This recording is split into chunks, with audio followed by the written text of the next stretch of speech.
tá bom. Nesse campo da abdução, eu já ouvi inúmeros relatos, eu acho que é um tema muito interessante.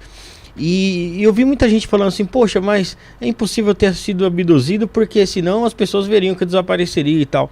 E eu vi um caso muito interessante que foi no Chile, lá do Cabo Valdez, que ele foi abduzido e pouco tempo depois, em questão de minutos, ele reapareceu de novo, só que ele tava barbudo lá para os companheiros dele lá. Certo. Então quer dizer que há uma manipulação de tempo diferente nessa abdução, né? Isso pode explicar muita coisa, né? Certo. Como é que você vê essa... Não, isso parece. Esse caso do Valdez não é o único esse tipo de resultante, né? Parece que o cara esteve longe muito mais tempo que... Esteve fora muito mais tempo que esteve, né? Isso acontece. Nesse evento, voltando a falar do evento que começa amanhã, da revista UFO, da retomada dos eventos presenciais da UFO aqui em São Paulo, a gente vai ter um dos abduzidos, se não o mais conhecido mundialmente, que é o Travis Walton. Vocês devem ter ouvido falar daquele filme Fogo no Céu. É o próprio. Já está aqui em São Paulo. Eu vi uma foto dele com meus amigos agora num bar aqui perto até, né, que eu recebi, né? Ele ficou fora 5 dias. Tá? E a abdução, não é que a abdução objetivamente tenha sido vista por mais pessoas, mas foi quase como isso. Porque ele estava participando, voltando para a cidadezinha de Snowflake, no estado do Arizona, depois de um dia de trabalho. Nome de sucrilha. Cortando árvores, né? Tá? E não sabe, nem lembrava disso. Nome de sucrilha. Né? Tá? E aí eles pensaram que era fogo daí que tem o nome do filme, é Fogo no Céu, né? Achavam que à frente tinha a estrada sinuosa no meio de uma reserva, né? De árvores, né? E eles acharam que era fogo no mato, né? Aí iluminando as nuvens no céu, né? E até que de repente, conforme a estrada foi sendo vencida, de repente eles chegaram numa clareira, estava a nave lá, avermelhada, pairando, de grande porte, e estavam numa caminhonete de cabine dupla, né? Mais 6 junto com ele. Só que, de repente, os outros viram que ele saiu. Saiu assim, saiu ou sumiu? Não, ele abriu a porta e saiu. E foi visto embaixo da nave, estava todo mundo apavorado com a nave, olhando aquilo e... O refletor da nave em cima dele. E aí ele saiu e foi para baixo. Aí os 6 companheiros declararam isso, como se fosse uma descarga elétrica atingir o Travis e jogá-lo a, 2 metros de distância, como uma reação. Na hora que eles viram isso, eles ficaram na dúvida, o que a gente faz? Mas ligaram a caminhonete dupla e caminho duplo e fugiram, foram para a cidade. E ficaram sem saber pau no gato. O que ia acontecer. No meio da história, um deles, o principal amigo deles, resolveu voltar sozinho. Aí já não achou. Não achou, nem a nave, nem o cara. Aí ficou mais difícil, né? Porque o que eles iam falar na cidade? Uma cidade pequena. Eu achar que os caras mataram ele metendo no maluco. Justamente foi isso que aconteceu. Aí veio a polícia e eles passaram a ficar como suspeitos de terem não só matado, mas dado fim ao corpo do Travis, né? Aí vieram, a polícia estava num estado daqueles, que não são todos, lá nos Estados Unidos ainda hoje, que o teste com polígrafo, né? Poligráfico, detector de mentiras, falando a grosso modo, tem validade para inocentar alguém ou colocar na cadeia, né? E todos passaram pelo polígrafo. Aí 5 dias depois Travis. Na verdade todos não. Um não passou. Né? Um não passou. E esse que não passou era o cara problemático, é o cara que já tinha uma rixa com ele, um cara que era um estranho no ninho naquele grupo, né? Tá? Mas o fato é que os outros passaram, né? Aí 5 dias depois o Travis volta, né? Ele é deixado fora da cidade numa noite chuvosa, né? E aí se tornou um caso muito conhecido porque até a volta dele, inclusive, isso aí correu o mundo, né, em 75, foi no ano de 75 isso, né? Porque a polícia, foram feitas buscas imensas lá, né? Gente desenterrando osso de cachorro, de tudo, achando que eram os restos mortais dele, que teria sido assassinado, né? Então o Treves vai estar nesse evento aí conosco, e eu já tive com ele várias vezes, né? E ele... Ficou alguma sequela? Hã? Ficou alguma sequela? Não, ele não ficou com sequela nenhuma, mas ele se tornou uma pessoa diferente. Quando você vê ele num evento desse, contando a história dele, é a percepção minha. Eu tenho perfeitamente aquela visão, sempre tive, já ouvi falando, acho que umas 5 vezes ou 4. É como se ele estivesse vendo, o olhar dele muda. É como ele vivencia. É como se estivesse vendo um filme, que é o filme dele, na frente dele, porque é como se ele não estivesse vendo mais o público, ele fica com o olhar assim perdido Mas afinal, ele não lembra o que aconteceu em 5 dias? Não, ele lembra parte.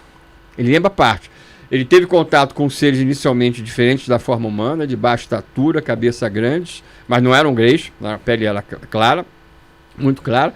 E depois ele teve contato com seres de aspecto humano, que são esses que parecem comandar todo esse processo que acontece de contato nesse nível positivo com a humanidade, né? E um desses seres é que acaba controlando ele para que ele dormisse, entre aspas, né? Apagasse, né? E ele não quis saber, ele não é uma dessas pessoas que quis fazer regressão, hipnose para saber todos os detalhes do que aconteceu nos 5 dias. Mas hoje a visão que ele tem é a seguinte, que aqueles seres, né? Que aquele raio, para começar, não foi um raio desfechado pelos tripulantes contra ele para o abduzir. Ele não pensa isso, né?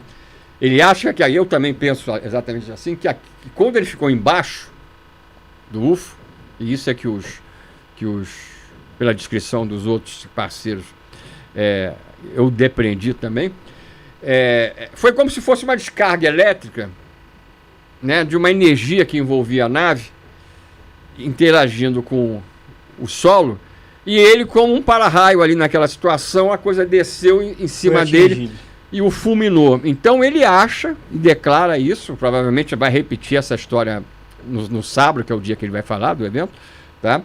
Ele acha que ele mesmo acha que ele morreu, na visão dele, e que ele foi levado a bordo para ser ressuscitado, ser tratado ao longo desses 5 dias até voltar. Recuperar. Poxa, que interessante aqui. Qual foi o maior susto, Petit, que o senhor já tomou desde que se tornou ufólogo?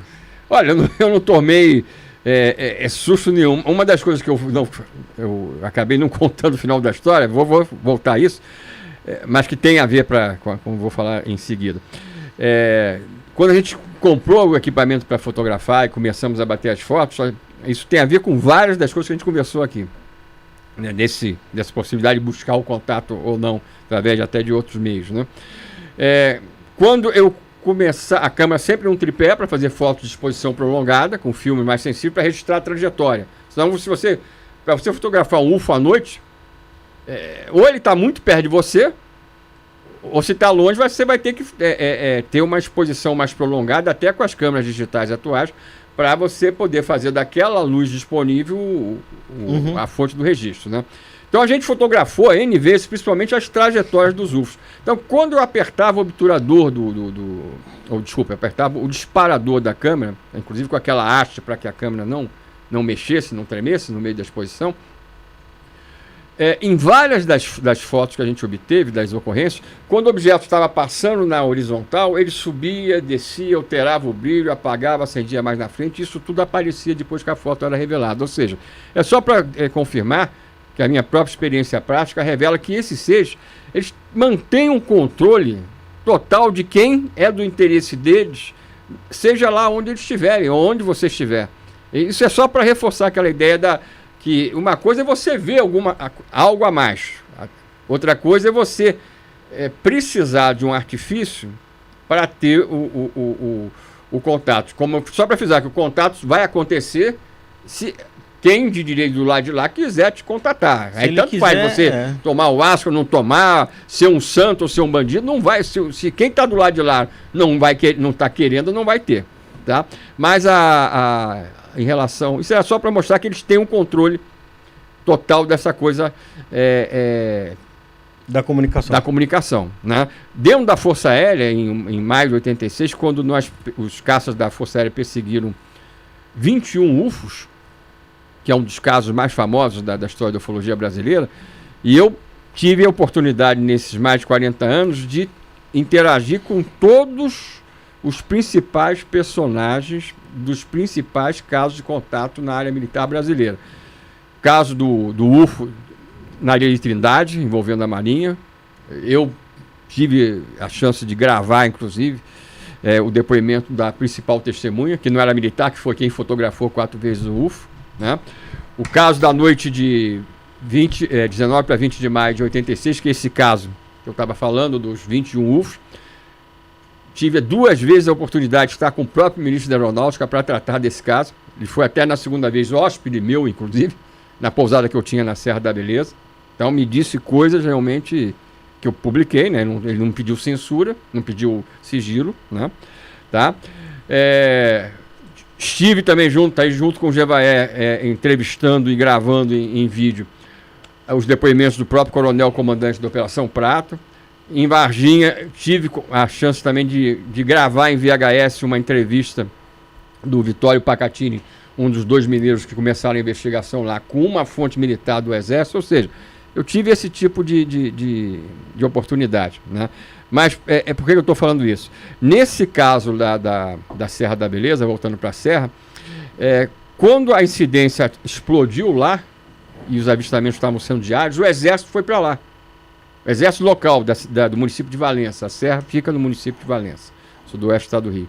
E segundo os moradores, eles próprios estavam vendo aquilo ali, tipo, diariamente, ou quase que diariamente, às vezes 300 a 400 pessoas no alto da serra, estrada de terra ainda na época, vendo aquela coisa logo aparecendo depois do pôr do sol, né, no escurecer, na parte inicial da noite. Segundo os moradores, enquanto o Exército esteve lá por 2 semanas, não aconteceu nada. Nem só o Exército não teve a chance de ver, como os próprios moradores que estavam vendo pararam. Isso é só para mostrar que eles têm o controle de quem está em cada local, por quê, com que intenções e agora, frisando bem, se de repente a gente chegar ali onde a gente estava, ali na varanda, né? Tiver lá um UFO aparecendo aqui em São Paulo, aí tanto vai fazer, não vai haver diferença entre o santo e o bandido. Em tese, todo mundo vai ver aquela coisa. Porque quando ocorrem essas ocasiões de aparições sobre grandes centros, aí o que eles mais estão querendo, na maioria das vezes, é serem vistos. Não estão preocupados. É diferente de você estar no local mais reservado para algum tipo de contato mais aprofundado, né? Ó,